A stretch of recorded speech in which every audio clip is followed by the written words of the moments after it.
Hey leaders, Matt Wilmington. I want to talk to you again today on the subject of what the Word of God says about race. Last time we took a look at the Old Testament. What did God have to say in the Old Testament passages about racial groups and people groups and nations? Today we're going to talk about race and Jesus. Jesus as a Hebrew man, a Jewish man, living in the Roman Empire around Samaritans and Romans and Gentiles and Greeks. What did Jesus do as he was ministering in his world? I'm going to go fast through some passages. I'm not going to stop to read them. And if you want to pause and read them and dig in and study these for yourself, I think those will be helpful. Well, first of all, we see that Jesus has Gentile roots. He's not just a pure Jew, as some might say. And the Jews took great pride in saying they weren't Gentiles. They were pure Jews from the line of Abraham. But in Matthew chapter 1, in his genealogy, we see that as you go back, he has some great-grandmothers that are not Jews.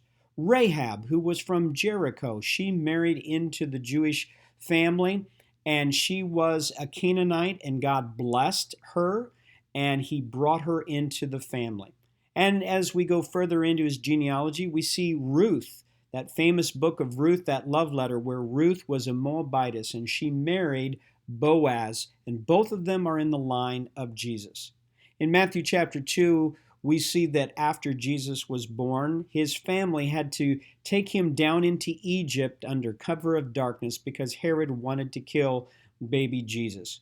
Now, some people have said, well, Jesus was an immigrant and, he had to leave, and that's true, but he was living in Egypt around Egyptian culture for just a brief time, but it does show that God used other nations to even provide protection for Jesus. But then as we start into his ministry, we see that Jesus invited the Gentiles. Now, he was very clearly coming to meet the needs, to save his nation, Israel, to offer salvation to them. But in Matthew chapter 8, you can read this story about Jesus in Capernaum and dealing with a Roman officer who had come to him who had a servant that was sick, and Jesus heals him.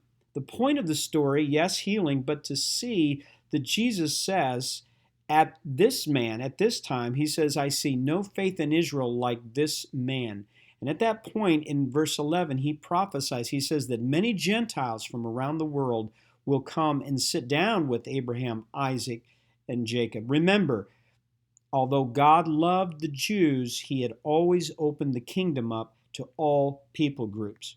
And of course, in John chapter 4, a very familiar passage, but Jesus living water for the Samaritans. The Samaritans were an interracial group of people that the Jews looked down on religiously and racially. And we know the story how Jesus comes into Samaria and has this interaction in the middle of the day with a Samaritan woman. And you can see how even Jesus' disciples, when they come on the scene, they're a little nervous because they're seeing him talk to a woman, but they're going to stay and actually have to deal with Samaritans. In John chapter 14, a familiar passage, Jesus says again, I've come for the Jews, but I have other sheep. I have other people that I want to reach that are not in this sheepfold.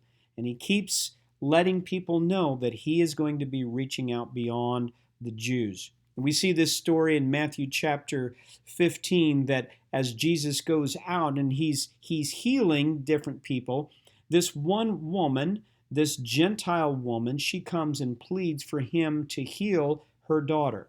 And Jesus says something that seems a little rude. He almost calls her a dog. And that's more for the listening of the Jews around him who did call Gentiles dogs. But because of her faith and her love for him, he rewards her. And he says, your faith is great. And of course, he's going to minister. He just didn't ignore her. Of course, we have Luke chapter 10 when he's asked by a Jewish expert in the law, a Bible teacher, what must he do to inherit life? And Jesus asks him, what's the great commandment? Love the Lord your God and love your neighbor as yourself. And then that famous question, but who is my neighbor? And as you remember in Luke chapter 10, Jesus uses the opportunity to tell a parable, a story of a Jew and a Samaritan. And in the story, the Jew is the one who is downtrodden and who's in need, and the religious, pure, zealous Jews refuse him help. And in the story, the hero of the story is a Samaritan. And you can imagine how that struck the Jewish listeners around him. But Jesus is trying to say this: your neighbor is anyone in need. It doesn't matter the people group or the race that they are. And of course, as we get to the end of Jesus' life on this earth, and this is repeated 5 times throughout the Gospels and into the book of Acts, Jesus tells us, now that he has died on the cross and he has suffered and he's raised again, now he is sending us all out, not just his Jewish disciples, but he's sending all of us out to all nations, to all the ethnos, all the people groups, so that we can make disciples.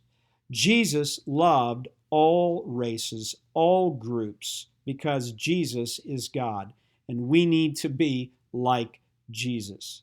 God bless you as you teach this to your people, and God bless you as you lead second.